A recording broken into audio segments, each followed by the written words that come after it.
ఆంధ్రప్రదేశ్ ప్రభుత్వము నల్లమల్ల సాగర్ డిపిఆర్ తయారీ ప్రక్రియను వెంటనే ఆపాలి. First condition. రెండవ కండిషన్ ఏంది?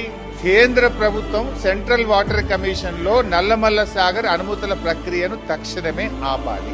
ఈ రెండు కండిషన్లు మీరు ఒప్పుకుంటేనే ఢిల్లీలో మీటింగ్ కు వస్తాము అని రాహుల్ బొజ్జా గారు మన రాష్ట్ర ప్రభుత్వం ఉత్తర్వులు రాసింది. నౌ మై క్వశ్చన్, ఈ రెండు కండిషన్లు ఒప్పుకున్నారా?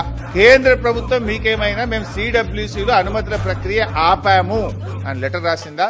మీకేమైనా చెవులో చెప్పిందా? ఆ కాగితం బయట పెట్టండి. నంబర్ 2, ఆంధ్రప్రదేశ్ మేము Nallamala Sagar pre feasibility report తయారీ ప్రక్రియను ఆపేసినము అని ఆంధ్రప్రదేశ్ మీకు ఏమైనా హామీ ఇచ్చిందా? కమాన్ బయట పెట్టండి. మరి ఈ రెండు జరగకుండా ఇలా మీటింగ్ ఎందుకు పోతున్నారు?